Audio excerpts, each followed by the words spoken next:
So in today's video I actually want to have a conversation about trade protection, since over the last weeks I would say we have seen how the system can be abused. And on top of that we even saw rumors, false information being spread where Valve stepped in with a tweet. So let's see what happened, how can we fix it, what was the false rumor, and finishing the video off with the question, is it still a good feature? But before that guys, don't forget about a giveaway in the description down below and on Discord. And now a quick word from our sponsor.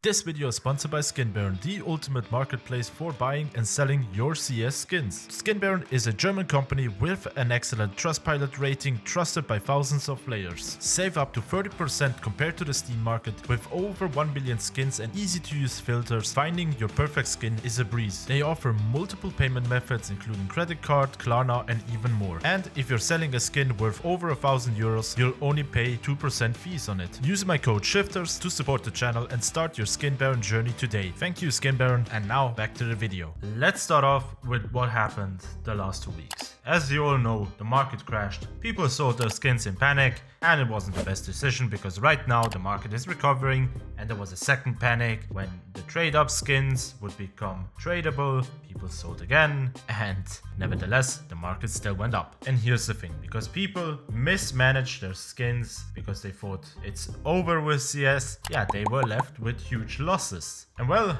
there was that one button that could change everything, which would make all of your mistakes unexistable. The only consequences you would have is that you would be banned on third-party sites. Or in some cases, you just pay a fine and you can still continue to trade. And well, for many of them, the obvious choice was to press the reverse button, make all of the trades over the last week, reverse them, and make it so that you didn't lose your profit. And all of these people who did that received a 30-day trade ban and were banned on the trading sites. And because there were so many trades being reversed, rumors started spreading, like that you could get banned if you did too many trade reversals. However, this was confirmed to be fake. Even the CS official Twitter account commented under the original post, which is currently now deleted, that this information is fake, and despite what people said online, you will not get banned if you abuse the method. And here's the underlying problem. Someone who reverses their trades 3 to 4 or even more times a year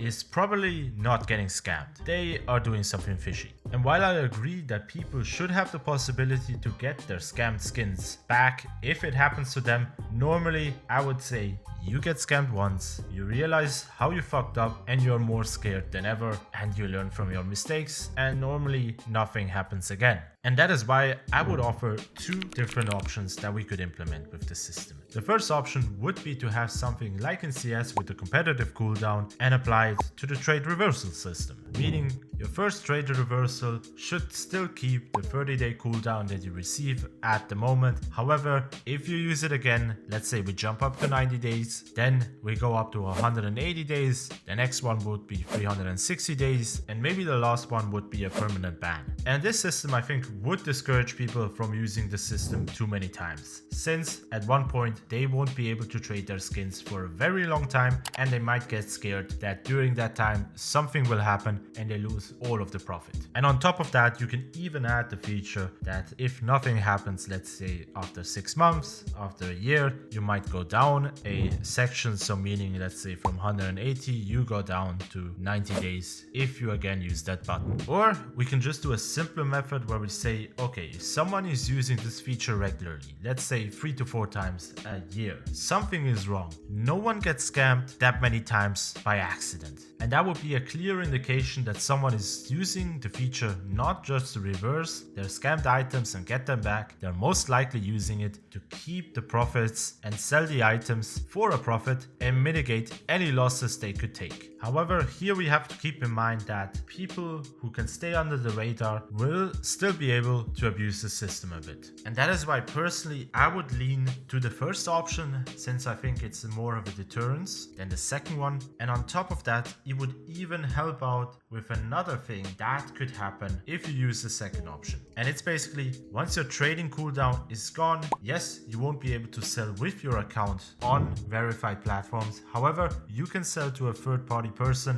They could do it for you. And yeah, they might get a small commission out of it, or they'd even do it for free. And you just got around the ban that you received from a site. And that is why the first option would help to fight this problem. And with all of that said, is it still a good feature? Yes, it is. As someone who has been scammed and lost my inventory, and it happened before the update, I would really wish to have that option. Before the update came out, I did multiple videos where I talked about scams, how to prevent them, but nevertheless, every week I got comments from people who got scammed. However, once the update dropped, no comments came in anymore. And that shows that without a doubt, this feature was a positive thing for the community. And with that said, guys, what's your take on the whole debate about trade protection? Where do you stand? How do you think we can improve it? Let me know down in the comments below. And as always, guys, don't forget to check out all of the relevant links down in the description. And as always, don't forget to subscribe, like, and hit the notification bell. And I will see you guys on the next one.